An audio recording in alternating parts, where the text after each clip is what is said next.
Any and all of that. Again, Limit Break Radio on Skype, 810-515-8715, limitbreakradio.com/Discord. Now, Nika, obviously we did talk a little bit about Samurai there. Now, how did you feel? Because, you were super excited for Samurai, and, this was the job that you've been asking for. How did you feel when you actually got hands-on with it? Was it as satisfying as you wanted it to be? I think I really like it. I do think it has Red Mage syndrome in the fact that even bad samurais have pretty good damage. It's not that difficult to have high damage. However, the variety of abilities are really fun. And then it is. Okay, see, then that's definitely not Red Mage no, syndrome. I mean, it has the syndrome in the way that you can be a really shitty player and still have really high damage just because the damage output from Samurai is naturally high.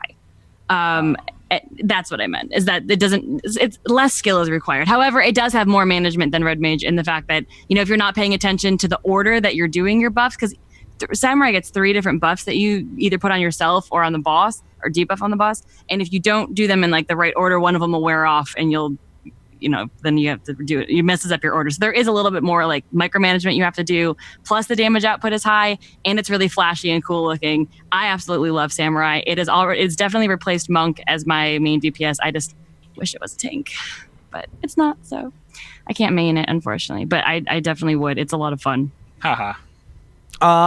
Whatever. Okay. It felt a lot like, because it felt a lot like Ninja in the fact that you had to manage your symbols, and that depending on how many symbols you have active, you do a different move. You have a DOT and AoE move, or your big giant charge up move, and then you have to you want to make sure you keep the dot on, but then also pay attention to what buffs you have on, so you don't do them in the same order or whatever. So and it's fun. I really like it. Plus the damage output is so high. How could you not like the numbers? They're really fun. Fair enough. But in what way does it feel quintessentially Samurai? That was my question to Juxta, and one of the ways that Red Mage kind of failed that test and failed that was by not really feeling like a Red Mage in any of the traditional senses. So okay, well, I think I have the answer, but I'm going to ask you, when you think of Samurai from FF11, what's the first thing you think of that made it feel Samurai-like? What was the thing people wanted meditate? Samurais for? Meditate was the big thing. The TP output regain, because of how many weapon skills it could do, right? Right. That's basically it. Because once our caller was saying, once you get to 62, when you first get your Kenki gauge, it only builds when you use your gauge. When it only builds up as you hit the end of your combos. Once you hit 62, it builds up on every single move that you do. So like in 11, where Samurai just had an abundance of TP and could do weapon skills consistently, Samurai now just builds its gauge like crazy, and you can consistently do your moves because you are always at high Kenki.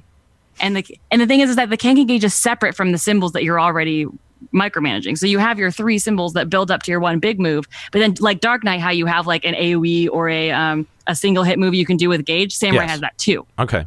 So you can consistently spam that. It's pretty fun. How come she gets to talk about her kinky gauge and I can't? Because you got boobs.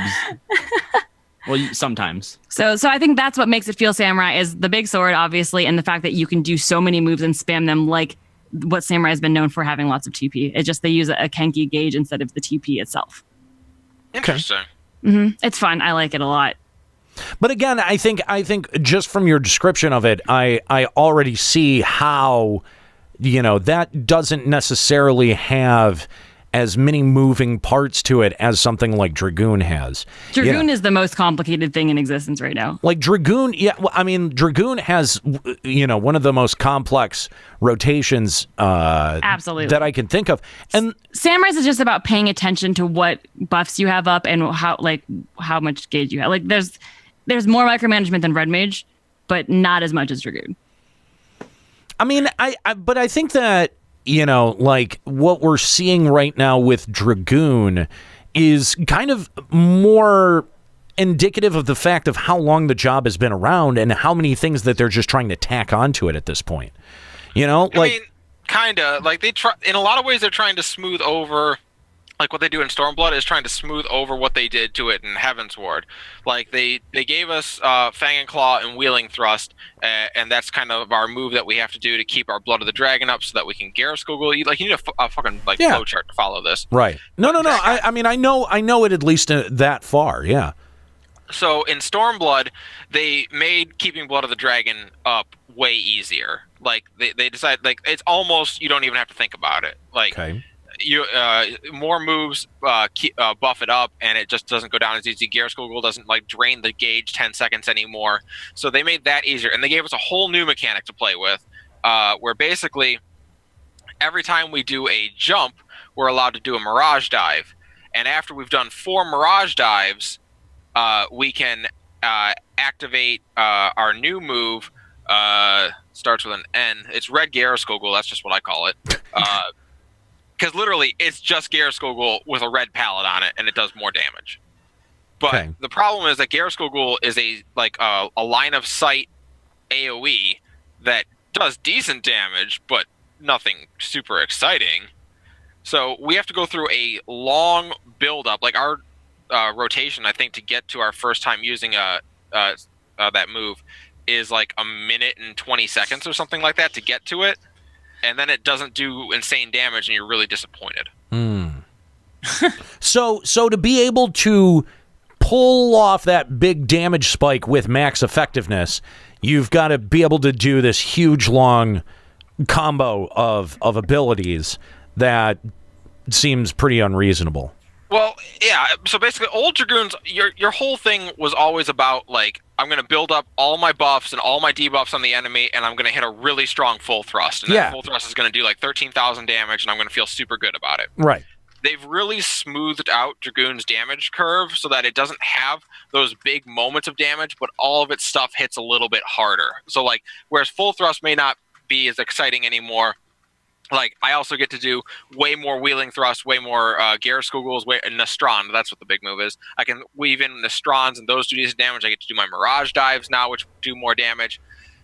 But it's all just a lot of lower numbers that add up a bit, and it's just not as appealing. Like, no one wants to see a steady lower damage curve. They want to build up for the big hits. Right. Like, where do you is there one specific move that you can hit a big damage spike on, though? Full thrust is still your hardest hitting move. It's just not as exciting as it used to be.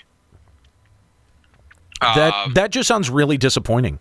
It sounds like you want to be a samurai. And what people argue is that like Dragoon got damage buffs in that, you know, now it has the Eyes of the Dragon where it buffs up itself and another job near it, so like you're spreading out your DPS to other people. And it's like, you know, best friends forever buff. Yeah, that argument didn't fly for me when I did have a Wyvern. That like, oh no, my Wyvern does damage. He counts as my damage. No one ever cared about that then, so you don't get to tell me now that Eye of the Dragon is my damage too. So okay, all right, so. I think that this is interesting. So, because in the run-up to Stormblood, I know, Escalia, you weren't terribly happy with Dragoon. I just thought it was boring. And that you had expressed some interest in Red Mage. Have you jumped the fence? Not on my main. I play Red Mage exclusively on my alt now. Okay. All right. How do you like it? Yeah, what do you think? Well, I mean, so, like, okay, Dragoon in Heaven's Ward was boring but good. Dragoon in Stormblood is boring and not that great, and Red Mage is boring but good. So I like it, I guess, more than Dragoon. See, I don't find Red Mage boring simply because it's quick. Like, I like how fast you cast and dodge around. Like, I like the aesthetic of Red Mage, and I think it's fun to move around and cast things, and I enjoyed every second playing Red Mage. Yeah.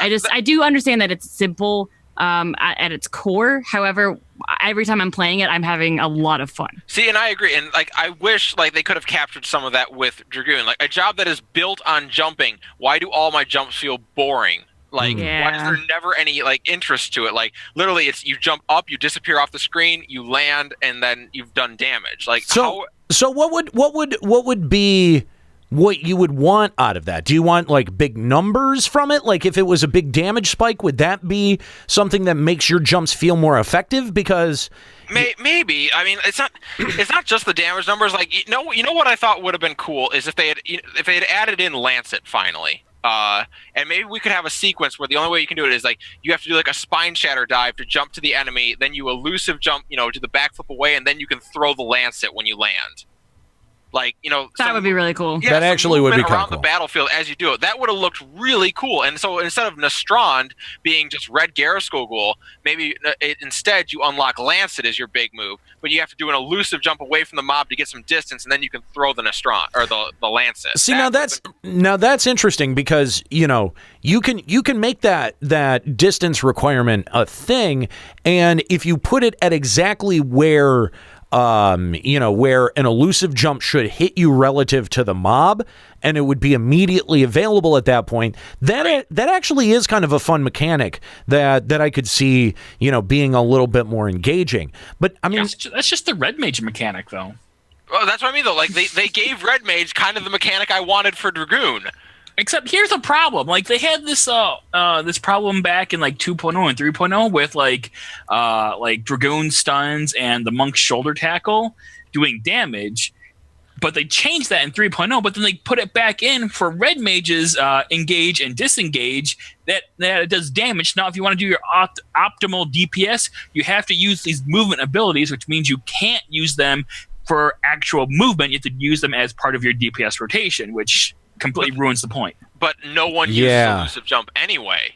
Like, right. Give me a reason to actually pop it. I've popped it the only time you ever use elusive jump is if you want to backflip off the edge, like me in Titan Extreme, or like if you want to be like a fucking show off and like, oh, I'm going to dodge an AoE with it. Like sometimes it works out. And I admittedly one time in A12, I did use it to like get into the safe zone just in time. So like, dude, it doesn't even need to be that satisfying feeling. There it is. It was extremely satisfying that one time, but that does not justify having elusive jump as a move. But I mean, like the thing is not necessarily like it would be how you would try to weave it in and out of rotations. And I understand what you're saying, Juxta, that having those abilities tied to strictly your rotation is really annoying. And I understand that because you want those abilities free if you want to use them to legitimately try to dodge.